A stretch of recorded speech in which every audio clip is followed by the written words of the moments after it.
What's happening? Welcome to Wongnotes podcast. I am your host, Cory Wong. Today on the podcast, we have Tosin Abasi from the band Animals as Leaders.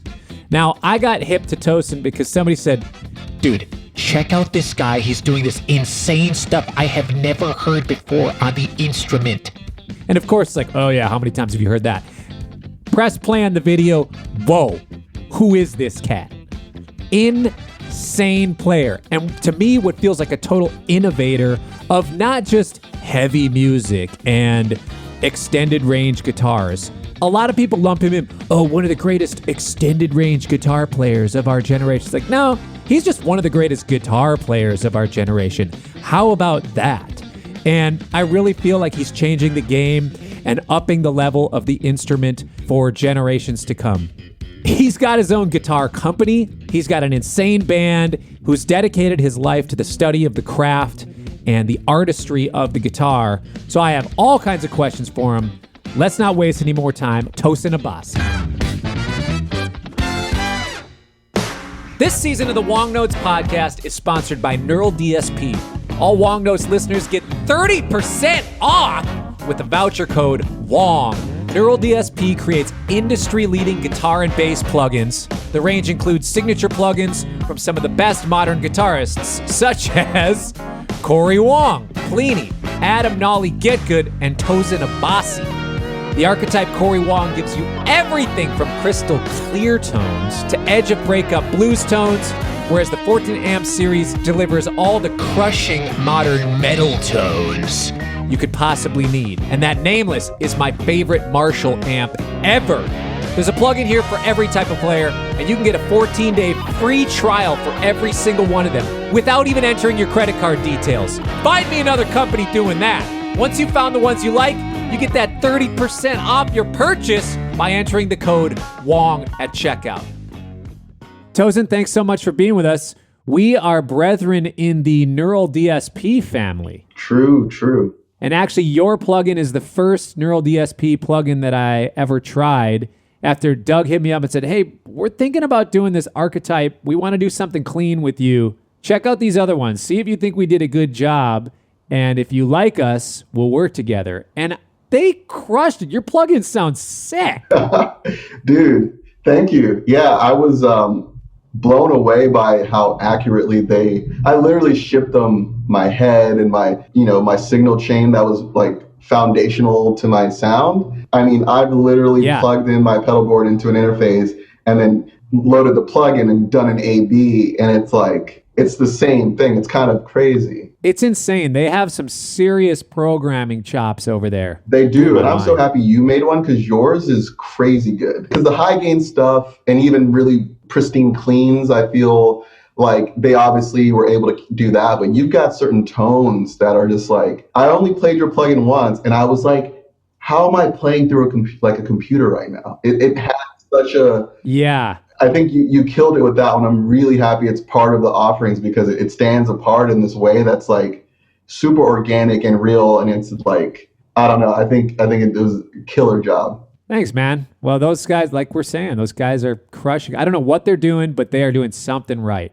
We'll have to figure out how much of the AI machine learning thing that because that's part of how they're modeling, right? They're kind of, yeah. So if you find out some of that scientific stuff, let me know. What I want them to not be good enough to do is actually be able to model you and I as human beings, as players. And there's just like, here's a song that's in the key of E at 120 BPM. What would Cory Wong do? Boom. And then all of a sudden it's just exactly as long as they can't figure that out, I think we're okay.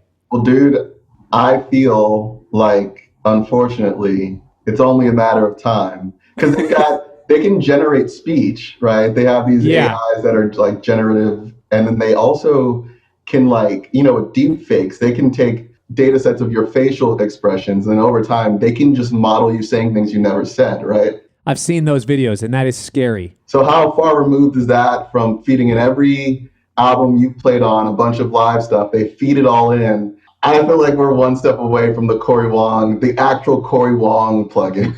Where you literally Just Literally. cut me in on the royalties and I'm fine. Yeah, as long as they cut me in, that's great. Yeah, just get ahead of it. Get the royalties. I don't have to warm up. I don't have to actually have a really good day. It just gives me a good day every day. It's the best Cory Wong all the time. Yeah. Well, I want to talk a little bit about your playing because you have such a unique playing style and you do stuff on the instrument that I've never seen before and that I just straight up cannot do. I watched some videos of yours, selective picking. Yeah. I'm sure there's other cats that know more about this, but for me, this was the first time I'd ever seen it. And I watched videos. I was thinking, is this like half Chapman stick, half picking, half sweeping, half tapping? What is going on? Explain to me what selective picking is. Just give me the 101 into the 202. Okay. Yeah. So selective picking is basically a lot of the mechanics from like thumping or slap guitar, Yeah. but with a pick instead of with your thumb. Do you slap on the guitar at all? Yeah. And I play a lot of slap bass. Okay. So I take some of that technique. I'm like Louis Johnson style slap. That's that kind of school of slap. Okay. So, when you're slapping, you're building phrases, but sometimes the phrase is divided between your left and right hand. So Yes. maybe you hammer on and you do 2 hits or some combination of left and right hand motions. Yep. Selective picking is retaining that independence between the left and right hand, but instead of slapping, you're using the pick. In a most straightforward manner, if I wanted to produce a group of 3 notes, I could hammer on the first note, hammer on from nowhere, and then down and upstroke for 2 and 3. So you have 1, 2, 3. Right? Yeah, so hammer on, down, up. Hammer on, down, up. And now Yep. There's a few reasons why this is weird. One is producing a hammer on from nowhere with sufficient volume and so your guitars have to be set up for that type of thing. So I have like kind of ridiculously low action, but it allows me to hammer on from nowhere. And then the other tricky thing is we've learned to play guitar by synchronizing our left and right hands. So for alternate picking single note lines or strumming or whatever, you're always wanting the things to occur at the same time. So this actually forces you to detach, say the beginning of a group of notes. You almost have to think just left hand first and then right hand comes in. And sometimes that's at very, dense note grouping. So you start slow with this and you have to realize that it will be a little awkward because you're used to synchronizing your hands. Yeah. But I'm happy you brought up Chapman stick because by giving your left hand full independence to produce notes, you can go for intervallic leaps that would be a lot harder to like string skip with alternate picking and stuff like that. Totally. I kind of have really gotten into the timbre of like palm muting it with like a compressed clean tone. Mm-hmm. And it almost has like a kalimba thumb piano sort of sound to it. Yeah. When you plug in arpeggios at dense sort of note groupings, you get a very cool muted stringed instrument sound that just sounds fresh to me, So that's essentially a selective picking. I got to give credit to like Reggie Wooten, Victor Wooten, and my friend Evan Brewer, who studied with those guys. And he showed me that years ago. It just took me a long time to actually like plug in my own harmony and rhythms and get the physical facility down. Yeah. But if you watch Vic build his thump lines, oftentimes he is building them through independent left and right hand, contributions. Yeah. Put a pick in place of his thumb, you basically have selective picking. Okay. Man, when I first saw that improv Amazing Grace from Live at the Quick of Victor Wooten, that's a great example of that where you see so much of the left and right that in a unique way. But I see that lineage. I didn't even think of making that connection. I've seen Reggie play before too. Yours is in a unique way because you're creating like pianistic lines sometimes or lead lines, melodic phrases in a really cool way. Thanks. Yeah, I like a lot of electronic music and I like synth arps and step sequencers. And then as a shred guitar kid, arpeggios were always stimulating. And so when I'd hear a synth do it, it had such conspicuous like order to it, the way that it would cycle. And I find it a lot easier to hammer that stuff on than it would be to like more John Petrucci it like all over the place. And so some of this was a bit of a shortcut to getting a sound that I wanted, That's cool. That makes a lot of sense too with the synth arps. So you said you're a shred kid. Did you grow up playing traditional 6-string guitar in the shed, practicing shred guitar? The very beginning, it was like Nirvana and Pearl Jam and like Soundgarden and Alice in Chains. This is pre-internet, and this is when like MTV was like, between the radio and MTV, this is how you heard music. Yes. Unless your parents had a crazy record collection or you had an older brother or something like that, you're just at the subject of heavy rotation, So I was only exposed to bar chords and the occasional like solo in a pop song. You know what I mean? Yeah. And then my older brother played drums, and he brought home a Modern Drummer Festival VHS, and it had Mike Portnoy playing with Jordan Rudess, I think. And then we like reverse engineer this, like, this guy's in a band called Dream Theater. And then we look up Dream Theater and the guitar playing's like crazy. And I'm like, whoa, wait a minute. Like, what is this? And that just like snowballed into Yngwie Malmsteen and Steve Vai and Joe Satriani and Frank Gambale and Greg Howe and Paul Gilbert. So I would buy these hot lick videos, these instructional videos. Oh yeah. And I would just like, that's when I really started like doing metronome based practice, like with the goal of like precision and speed, you know. Mm-hmm. I kind of obsessed over that for quite a few years, and so it's just locked into how I approach the guitar now. Yeah, I've seen a lot of videos of you practicing. It seems like you're constantly working on maintaining and growing not just your artistry, but your physical, the athletic side of guitar playing. And that's where I want to go with this question is, I don't see enough people drawing the parallel between extremely technical guitar playing and just the athleticism that it actually is, the physical feats that sometimes it takes. It's not just sitting down and playing guitar. You can't just look at it that. There's a huge physical element to that. It seems like when I'm watching you play, you have a pretty heavy awareness of the physical side of things. Yeah, it is physical because like fast twitch muscles, and basically for me speed is a deteriorating skill. If I don't like kind of have a bit of a regiment, I will actually become slower and unable to execute the stuff. So it is physical. There's some guys I know who like they don't even have to warm up and they get on the guitar and they're just like blazing fast, and like I'm not one of those guys. Like I actually have to like work into it. It's funny you're asking about the physicality of it, because like I noticed that like I hit a barrier with how fast I can alternate pick. I had the John Petrucci Rock Discipline video, and I was trying to do the chromatic stuff as fast as he could. And for whatever reason, the way I learned to alternate pick, I just hit a wall. There's like a definitive 190 BPM wall that I just cannot cross. So then I started to seek out players who looked like they were achieving speed, but with less effort. So, you know, and if it's Holdsworth and legato or Frank Gambale and economy picking, I just started to be like envious of these guys who didn't look like they were doing it the most direct way. They found this like elegant shortcut to producing a lot of fluid speed, you know? And so I kind of started to like take my technique in the direction of economy picking, and, you know, the selective picking stuff is essentially legato. It's essentially muted legato, right? So I guess the physicality thing, I know where I can't pass a barrier, and then I will find a technical approach to get around that actual hard barrier. Yeah. So for you, it wasn't, all right, I'm going to find some new technique and alternate pick faster than 190. It was, I'm going to find an alternate technique so that way it's more efficient for me to do it. Yeah. I mean, you know, if I was Rusty Cooley or, you know, Steven Toronto or any of these guys, like they're dudes who are just, their right hands are just weapons and they're dialed.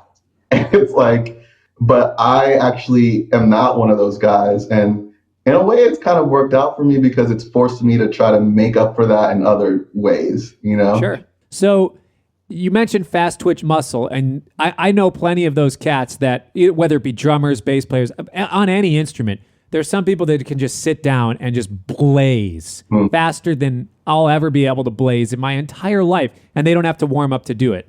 I'm similar where I have to warm up, I have to maintain, I have to keep on it. Otherwise, I like you're saying, you lose it. How do you look at development of fast twitch muscle? And there's some people listening that probably have no idea what that even is. So can you talk a little bit about that, what that is, and what your journey has been to develop any of that technique? Essentially, you would start slow with the metronome, and you would basically ingrain that movement as cleanly and uniformly as possible. And then you increase speed, but never to the point where your technique degrades. You continue to do that, and you increase speed in that stepwise sort of approach. I mean, the fast twitch thing, I think I don't want to BS. I'm not like a, physio, sort of like guy, but kinesiologist or whatever the study of like the, skeletal muscular system is. But I think there are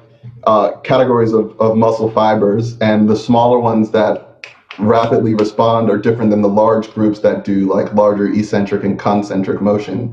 And so the fast twitch is stuff like typing, or even I even think something like sprinting might be in the same category, although that is multiple muscle groups and larger muscles. But I think obviously when you're playing on the fingerboard or utilizing a pick, you're utilizing these small muscles in your forearm and in your hand. And so I never was thinking consciously about my muscles. I only thought about alleviating tension, because I found even through teaching guitar, when you are showing someone how to play like a G7 chord in the open position, sometimes having their pinky go to the 3rd fret on the high E string is as if it's like they're putting all this tension into their hand and their finger, because the movement isn't ingrained yet. And so there's all this effort that is unnecessary, but nonetheless is present. So when it came to like fast twitch muscle development with alternate picking, I tried to not tense any muscles that weren't central to the movement I was doing. So I remember in the Petrucci video, he's just like really thinking from the wrist down. And a lot of guys would almost pick they would tense their entire arm and move from the elbow. Yeah. I've seen fast results that way, but I think that's a lot of effort to move your forearm, as opposed to if you could just move your wrist. And if you watch Holdsworth closely, he would pivot from the knuckles in his thumb, I didn't really get this granular. There's a series called Cracking the Code, and this guy gets granular. He talks about exit motion and all this. Have you seen that stuff? Troy Grady. Okay. Cat's insane. He's so good. I actually just got hip to him. He's I've been starting to watch all of his videos. It's incredible. It is incredible. And I don't think there's been anything like it thus far. Yeah. But I mean, look, dude, all the strumming stuff you do at that speed, I mean, to me, that's in the same vein, but instead of targeting one note, you're doing the range of motion is actually a lot wider. Sure. Yeah. So, I mean, how did you just go for what you were hearing on records and just basically you're just playing along, or were you kind of more regimented with developing that type of right hand speed? My right hand technique developed the same way that I developed my drumming technique. Now, I'm not really a drummer anymore, but I did drumline and drum corps in high school and just out of high school. So it was a lot of that marching percussion, that school of developing technique and form. And it was mostly from listening to albums. Okay, how do I get this sort of thing? But the weird thing for me, I actually have a faster speed on the larger sweep than I do on a single note sweep. So I can go all the way across the strings, but to do that on one string or to do it as I can't do it quite as fast as if I'm actually going across all the strings. So for whatever reason, I'm really loose and I can do the sweep across all the strings super fast, but I lose about 15 BPM when I go single note. And I think it just has to do with some of that smaller range of motion and the fact that I'm truly left-handed. You're left-handed. I'm left-handed. So my right hand doesn't have years of writing with a pencil doing that small motion. Right. So I think there's something to do with that. Actually, I started brushing my teeth with my right hand. Sounds weird, but I started brushing my teeth with my right hand, and it works some of those small muscles in a similar way of the small motion picking.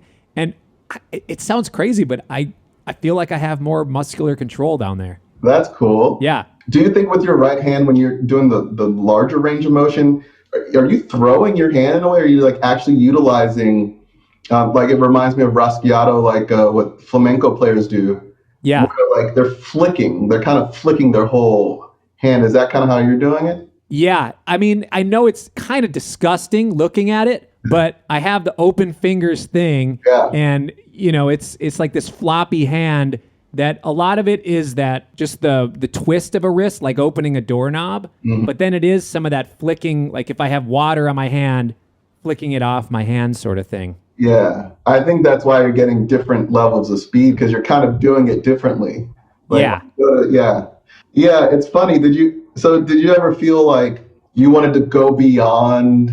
So say you heard some funk records with some killer rhythm guitar players. Were you ever like, okay, that's cool, but I'm gonna like go even denser note groupings or even faster? Or for you, was it just like, I wanted to groove, and sometimes I want it to be these dense groupings, and that's fine as long as it sounds crisp and clean. I'm good. I'm more about the accuracy of the attack.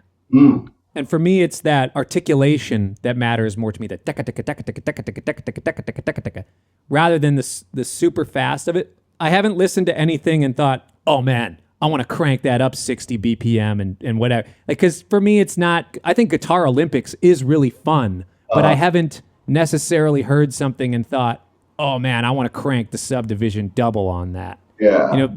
My taste, and everybody's taste is different, of course. So my taste isn't always, I got to be playing a lot of subdivision. Although I do play a lot of subdivision, it's not always present. I haven't necessarily found a technical barrier in my rhythm playing just because my taste hasn't asked me to go there yet. Yeah. So I actually have more technical facility than where my ears want to go, which I think is a good place to have. So that way, when my ears do tell me, let's go, my hands can just follow suit and I'm there. Yeah, I think you've inadvertently explained why sometimes being faster than you need to be can be useful, because it means that even though you're not ever going to really perform that fast, it's nice to have that headroom on your technique. So if you do have to just pull something out, you're not like redlining your ability. Yeah. You know what I mean? At least not always redlining it. Yeah. I also think, pocket is interesting, because if you're doing groovy funk music, like, I think there's a speed limit on it, because you start to lose groove and pocket if it's just arbitrarily too fast. Like, there's a sweet spot, a tempo that like has a flow to it. So it's kind of like antithetical to just playing fast for the sake of it. Totally. You're bringing up an interesting thing regarding the pocket in metal, the pocket in hard rock music. People don't always think of it as a genre that you need to be so concerned with pocket, but that is definitely not true. You have to be aware of the feel of the music. In your band, is there a specific thing that you're going for, right on the grid style pocket, pushing ahead, laying back? What is your guys' approach to pocket in Animals as Leaders? That's a good question. So our drummer, Matt Garska, likes to actually perform his parts on the record, like with as little comping, as little editing as possible. He wants it to sound like a human performance. Yeah. So I haven't gotten granular with his pocket, but there absolutely is. He's either inclined to be a bit behind, or he's inclined to. I haven't actually like listened with that set of ears, but I know he listens in that way. Sure. And so yes, there is a consideration for pocket, but I'll just write a riff that feels good, like sitting in this room and playing. But I'm not like, this would hit better if I slowed it down 10 BPM, which I think is the thing I should start thinking about, because the same musical phrase out of its like tempo sweet spot can feel maybe too urgent or feel a little tense. If you slow it down, it might all of a sudden like have a sense of relief, or it might be more compelling. And I think you could do that with things that don't seem like dance music or don't seem like groove music. I will say that there's this subgenre of metal that apparently we're supposed to be called djent. Yeah. Is like really a Meshuggah derived approach to playing metal. Do you know Meshuggah? Yeah, of course. Okay, cool. I think they think about pocket. Yeah. And I think they popularize a very moderate, conspicuous quarter note thing where the China's playing like just drilling a quarter note China at like a fairly moderate tempo, but it sometimes slower tempos communicate size, which is, I think, complementary to heaviness. Yeah. So I think metal does think about pocket, but like not as often as guys who are playing like funk and like dance music and like hip hop and R&B and stuff like that. Sure. What about the key and your tuning? Because to me, it just feels like, all right, I tune this sucker down and all of a sudden it's exponentially heavier. The more, every half step is just this, it's just increasingly heavier. Dude, yeah. It's funny. It started with, like, if you go to the thrash metal days and stuff, shit's all in like standard. And then you notice this arms race of like lower tunings, right? And then more strings. And yeah, I mean, I'm playing a guitar that goes as low as like a standard bass. I think it's because the same way slower tempos can communicate a type of like heaviness, I think low notes, like the waveforms are actually like more spread out. Like, and it has this effect of heaviness. It just seems, and so yeah, I think like metal never really looked back once people started detuning their guitars. It's just, it really works for heaviness. I remember being so into Hetfield, and then all of a sudden Monkey came along, and it just felt like, oh my gosh, what is happening? I can't do this on my Strat. It's like, oh, 7 strings? How is it? Where did this come from? Yeah, and hearing it was almost strange. It's like the brain had to learn a new flavor or a new color. It was like, what's going on? You know what I mean? Yeah. I remember that experience, and I remember when Meshuggah put out an album called Nothing. It was right when Ozfest was still there. It was probably 2002. I'll never forget this. I downloaded it on Napster, and every once in a while on Napster, you would get a corrupt MP3, and it would sound weird. Yeah. I thought I got corrupt. Like wrong sample rate, slowed it down and pitched it down. Exactly. And I was like, you know, they weren't playing chords. They were doing these single note riffs, like single note, sort of almost. And I was like, something's wrong with this MP3. It's the wrong sample rate. And then I'm like, so I eventually found out they were on 8-string guitars. And I was like, it's very rare you have a new musical experience where you're like, I've never heard this before. Yeah. Especially involving your instrument. You know, it's like, that doesn't happen super often, you know? It's like the first time eating Indian food ever or something. Yeah, you're like, what flavor is this? Where did curry come from? Yeah, but it's cool. It's like, and then you get into it, you know? I love that. Yeah, absolutely. So I want to talk, because you brought up 8-string guitars. You have been in the process of managing a guitar brand and coming out with your own guitar, which I think is so awesome. Thanks, man. Tell me about why you decided to do that rather than just have a signature guitar with an existing company. And what have you learned from building your own guitar brand? I had a happy relationship with Ibanez. Like I did the signature guitar thing. I think I remember feeling like, particularly with the extended range guitar, I remember feeling frustrated by just slapping more strings on an existing guitar shape and without really approaching the 8-string as a unique instrument that deserves to be considered from the ground up. Yeah. So then I convinced Ibanez to let me incorporate ideas I had into an entirely original like body shape and scale length and all this stuff. And so we were doing that for a while, but Ibanez is such a large company. The timelines can be extremely long because they have to coordinate, with, various factories and blah, blah, blah. They have a whole queue of other SKUs they're working on. And so it was a long process, and I was like almost second guessing how much I wanted to refine it, because I'm just like, for instance, any component you put on that instrument, you have to like 4x it by the time it reaches the consumer. So that mini toggle switch you want, well, that's going to make the guitar more expensive by a lot. Or that push-pull pot, or, well, you see what I'm saying, the locking tuner. So then I started feeling like, oh, well, in some ways this isn't coming out absolutely ideally, or if I want it to be ideal, there's always a cost. So it started to become a perfect storm of just like, is this the right context to do this? Like my aspirations seem to exceed just putting out a single guitar in Galaxy Black with 8 strings. And that's the only one you can get. I was like, what if someone wants a freaking 7-string or a 6, or they want it with different pickups or different color?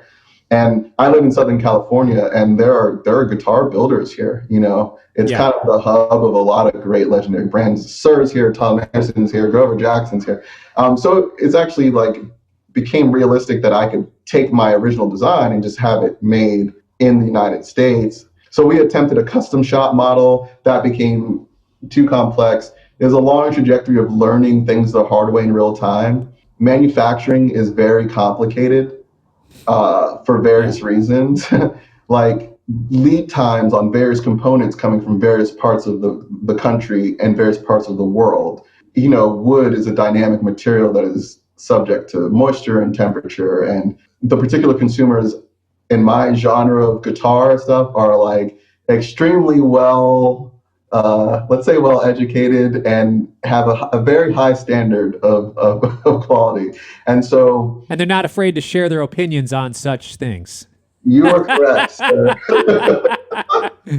Lots of strong opinions, and it's cool. I love the community. It's my community, and I think like the consumers know what they want at this point. Information's so readily available. So, you know, we learned a lot of hard lessons in real time, and I think we finally, you know, are getting to a sweet spot of like knowing preemptively how to do it as opposed to like learning on our feet. We have a lot of happy customers, and I'll tell you, like, you know, you and I both we create music, right? But like, it's interesting to like design an instrument for another player. Mm-hmm. And it's like, you like wanted to go into the world and like have it be a tool for them to make music. The way you choose a guitar for yourself is like, you're looking for this right combination of specs and feel and blah, blah, blah, and aesthetics. But it's cool to like push that past your personal taste and to say, hey, if you like this type of stuff, you can get what I've designed. You know, I think this is one of the best guitars around. And it's a part of creativity that I didn't have before because I was just making sounds and making music. Yeah. So now I feel like a designer and I'm having to have like practical considerations and like, you know, I'm looking at industrial design, I'm looking at automotive design, I'm looking at ergonomics, and I'm looking at graphic design, I'm looking at color palette and texture. And I'm like, it's just like a whole new part of my creative brain that used to just be for music. Now it gets to be in this other way of creating. So super rewarding. I love that. And honestly, I feel like that comes across really strong, not only in your guitar, also in the design of your plugin. Like when I look at your plugin, look at your guitar, just the stuff that you do in general, it's got this Ferrari Italian sort of feel to it, as opposed to like my thing is much different. It's the edges are different, the color choices, all that stuff. It's really interesting to see. You definitely have a creative palette that comes across in the visual. That's good to know. Yeah, and I'm glad you brought up the Ferrari thing, because I feel like supercars are like this totally unnecessary thing that exists. You know, it's like exceedingly expensive, arguably too fast to be legally utilized on any public road. And it is just an arms race of performance and aerodynamics and lightweight materials. And like, it's literally this like pursuit in and of itself. And I kind of like that exists. You know what I mean? Yeah. A lot of the shapes and branding approaches speak to me. And so I've tried to like kind of distill some of that stuff into the Abasi brand, because I think that stuff's cool, you know? All right, this is some good conversation. I got to remind you, though, have you guys not gone to that Neural DSP website yet? You got to go check it out. Use that 30% off coupon, Wong. That's my last name. And while you're there, check out the Archetype Cory Wong plugin. I guarantee you, if you are looking for good, clean, or edge of breakup tones, this is the plugin for you. There's 3 different amps, a pedal board, EQ, 3 different cabs. Come on! You can use it live. You can use it in the studio. There's that 14-day free trial. Check out all the plugins and let me know which one's your favorite. We talked a little bit about your growth and how to track growth through your actual playing on the instrument. For you, how have you been able to track your artistry? Are there any checkpoints for you that you've gone through or that you're going towards in artistry? I think there are a few ways you can check to see the impact of your artistry. Obviously, when we write something, we're trying to like put an idea into like music, right? And it goes out and it's listened to by people. And then sometimes you get feedback that they actually get what you were trying to put out, right? Yeah. And so to me, that's the most like foundational experience of like confirmation that you're on like a path. if you feel a feedback loop with a listener and they're like, dude, that's so funky, or dude, that's so heavy, or dude, I love that song, you're kind of like, okay, cool. I wanted it to be that. And I'm really happy that that's happening. And then there's a second tier dynamic to that, to where the more people who are doing that, the more convinced you are that you're like either communicating your ideas or whatever the case is. Then the third tier is other musicians who you respect, or just other musicians in general being like, dude, I like what you're up to. Because then you're like, oh, cool. This chef likes my cooking. And he knows how to cook. So that's cool.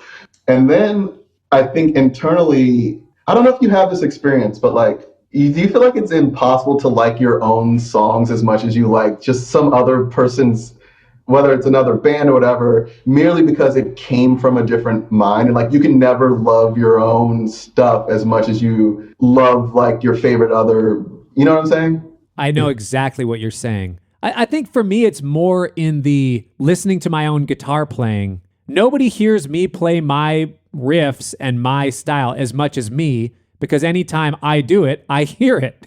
Right. So I think we naturally are a little more numb to our own playing and our own songwriting. So I know exactly what you're saying. Yeah, it's kind of like this weird like curse, but I guess the other part of it is like the vision you have for yourself as a player. So we all have heroes. I guess we all have an idea of the type of player we want to be. So I think for me, like measuring where I'm going relates to like the ideal Tosin in my brain that like can do things that the current Tosin can't do. It doesn't have to be crazy technical. It could just be like, I've seen pianists get on a piano and without much thought just stream beautiful music, just stream of consciousness. I've seen guitar players who have developed foundational approaches to playing to where they can just play without any premeditation, and it's kind of just like, it's gorgeous. A lot of jazz players are like this, you know? Yeah. It's a type of fluency. It's like we've studied language so that we can communicate without a lot of like, I didn't have to write down all my words before I got on the Zoom with you, right? I'm able to access like, so I feel like I spent a lot of my guitar career composing and committing notes exactly to where they go and making this sort of complex compositional type of music. And now I'm really envious of guys who they'll do 5 takes of a solo and it's just a matter of which one you like best. But it's not a matter of any of them being necessarily worse, because anytime they play, it's killer. You just take the third comp, fine. You know what I mean? Yeah. And I just want to be an old dude who like can just pick up a guitar and beautiful music happens. And it just seems like a state of mind I would really like to, I don't know. So that's kind of where like, that if I get to that point, I will feel that I've like kind of, I don't know, achieved a type of mastery or something. Well, you've clearly gotten the attention of heroes by being a part of G4 and Generation Axe. Yeah. You know, that sort of stuff. So it sounds to me like you're achieving the part of it where you need your heroes or the other chefs to approve you more so than your own self. But I guess that's part of the game. And that actually in some ways is maybe a good thing, and why it keeps cats like you and I eternal students, because we're always striving to be better. We know there's something deep inside of us. There's more that can come out, which is amazing. It's amazing to feel like there's a inexhaustible amount of potential in you, and like you can feel good about what you've done so far and still be hungry for like, you feel there's more, you've got more to bring. You know what I mean? I think that student mind state is definitely the other part of it that makes it like, I think that is the fuel. If you want to play guitar for the rest of your life, if you can keep a student-like mentality, you will never tire of the instrument, because there's always new stuff to learn and inspire you. Yeah. Speaking of the G4 and Generation Axe things, you're playing with some heavy cats, some incredible players. And you yourself as well. It goes without saying. Everybody's got such a unique, different thing that they bring to the table. When you came into those situations, how did you approach how you fit into that? It was intimidating. The first rehearsal was the first time I'm meeting Yngwie and Zach and Nuno. You know, dude, I remember these guys being on the cover of Guitar World magazine and all this stuff. Like while I'm in middle school and high school, Zach's on there larger than life with his Les Paul. Like, it's literally like, oh my God, it's you in real life. You are exactly like the personalities these guys have over the like larger than life personalities. Every one of them. It's just like the guitar playing is almost secondary or only makes sense because of how strong of individuals these people are. Sure. So I was intimidated, and my only sense of validity, I guess, was that like I was asked to be there and that I was like doing a thing that's in its own lane. And so the way it's packaged is that we all kind of have a distinct voice, and then we come together at various points in the show and do these ensembles. But yeah, it was kind of like, if I'm being honest, the whole tour, I still felt like I'm like the meet and greet kid kind of who got to like hang out a lot longer. I'm just like, that's awesome. Hearing all these tour stories, I'm just listening, you know, I'm just hearing all these cool stories and all this stuff. And I just like, it never wore off. I'm like, it's just crazy that I'm here. It's crazy that I'm hanging out with these guys. And even though I'm sharing the stage, I still defer to them in a way of like, you guys are the dudes, you know what I mean? That's awesome. I feel like someday I'm going to meet Yngwie Malmsteen, and my interaction is going to be like at a rehearsal. There'll be some guitar jam. I'm going to walk up, plug in my Strat, like directly into a twin. He's going to say, "What blood type are you?" "Harmonic minor blues in E. Go." I'm just what? I just feel like it's going to be, I feel, I can only imagine what that must be like showing up to rehearsals. And I remember seeing videos of him as a kid. It's like, what, is he drinking a vial of blood on stage? And he's just shredding harmonic. How is he? This dude is insane. And he's just ripping. You want to talk about effortlessness. That guy has always scared me. Yeah, no, he is effortless. And I think he's replaced the blood with Red Bull, actually, right before he hits the stage. What's cool about Yngwie is he hasn't changed his approach. Like his gears, like the Marshalls he's running and the way he's deriving his tone, he's diming. Those things are, I mean, they're so loud. And he's got this whole, you know, master channel amp approach to where he doesn't want like preamp distortion. He wants kind of like a single channel clean head working its ass off, you know, and it produces this really clear transient attack.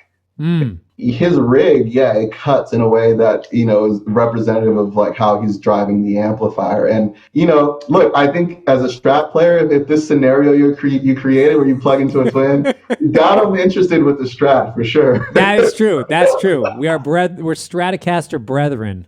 Yeah, he's one of the more impactful players to me because hearing classical, this harmonic minor thing, I think my brain as a younger guitar player was like, classical has such stepwise motion as far as the phrasing is concerned. It's very scalular. There's not a lot of intervallic leaps, and it obviously like reminds us of so when Yngwie plays, part of my brain's hearing like Baroque classical music, but it's also hearing a Marshall stack and a Stratocaster and insane speed. And I remember as a kid combining those two things, I was just mesmerized by it. It was different than hearing a sick blues player. It was different than hearing a jazz player because it was like classical music through a Marshall stack at like warp neck speed. And I was just like amazed. And it's a Stratocaster too. It's a Strat and it sounds glorious. It's just so Yngwie had a huge impact on just like the amount of years I spent alternate picking, trying to play that fast. And I would credit him with creating that sort of neoclassical genre. Yeah. And you mentioned effortlessness and the clarity. I feel like there's a bar definitely got raised when it's just blistering speed, super clean with this classical harmony. And the guitar world is never the same after that, you know? Yeah. That's cool. I can't believe he's still touring with those Marshall stacks like that. That's amazing. I mean, rightfully so. If anybody should be doing that, it's him, right? Yeah. He knows exactly what he wants. It's like not an Axe Effects. Yeah. Like, you know what I mean? Yeah. He approached the tone once he nailed that sound, that is what you're going to get. And I think I really respect that because the sonic result, I wouldn't change a thing, you know? And does your front of house engineer let you blare an amp on stage or no? No, dude. No. Nobody does these days. I can't get away with it. I promise you this is not a lie. I have never played through a Marshall stack in my life. Really? I'm missing out. I feel like I have to. I mean, I could go to a Guitar Center and change that right now, but I'd piss off a lot of people. I've never played through a Marshall stack. I've never even been able to dime a half stack in my life. Nobody lets me do that. Yeah, and in some ways, it seems like an insane thing to do. Those amps are very loud. Oh yeah. Yeah, like I feel you. There's a YouTube clip online. There's guys like Pete Thorne and various dudes who are playing through, I think, like a 59 plexi dimed. And the whole thing is like, what do you play when you plug into a stack on 10? Yes. Physically, you have to actually play in a way that accounts for how loud it is. It's like psychologically like riding a rocket. It's like crazy. So like, it's an old school thing that I feel is being lost because of like inner monitors and like, you know, going direct and stuff. Totally. Plugins, Cory, because of You and I are ruining Marshall stacks forever. We're saying you don't need them. You just need ones and zeros. No, but you got to get out and do that. Just go to some cool store that's got a loud room and just plug in, dude. It's funny. I don't know anybody now. I don't need to run my amps really loud because I actually like things really clean. Mm-hmm. So I normally run a twin reverb on 2 or 3, you know? So I inherently in my sound don't need an amp to be really loud, but sometimes I'll put it up to 4 just to see if I can get away with it. And I'm all like, hey, turn it down. Like, dude, we're at the Greek, you know? It's like, this thing is, there's 7,000 people here. You telling me, like, what were people doing the last 30 years in this venue?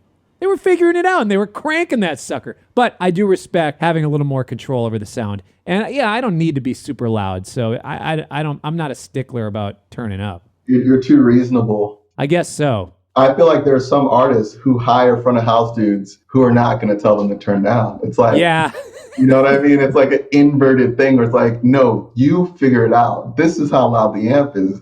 I think you and I are just like, we understand the end result probably benefits from all elements being extremely controlled, you know? Yeah. It's not the most rock and roll thing in the world, but it produces the best end result, you know? Totally. Yeah, and that's why we hire a front of house is, look, you're paying me to give a great sound out front. If that's what you want, if you want me to do what you're paying me to do, turn down your amp and I'll give you a great sound out front. Okay, that's fine. I get it. I respect that totally. Yeah.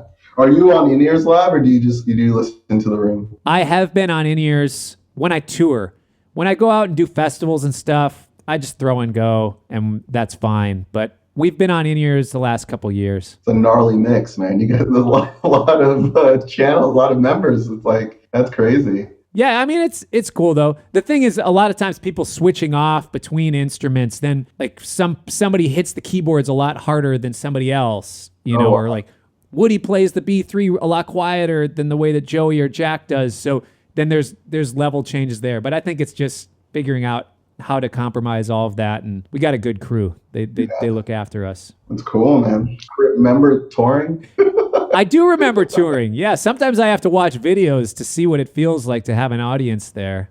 Yeah. I never imagined this particular scenario where like no one can like perform in front of a crowd of people for a period of time. I never imagined this. Have you guys done any of the streaming stuff or any of that? We did one in the beginning of COVID where like everyone seemed to be kind of like scrambling to figure out to pivot in like real time. Like we didn't know how long it lasts. Everyone's rescheduling tours. Like, so look, we did a thing with Billboard.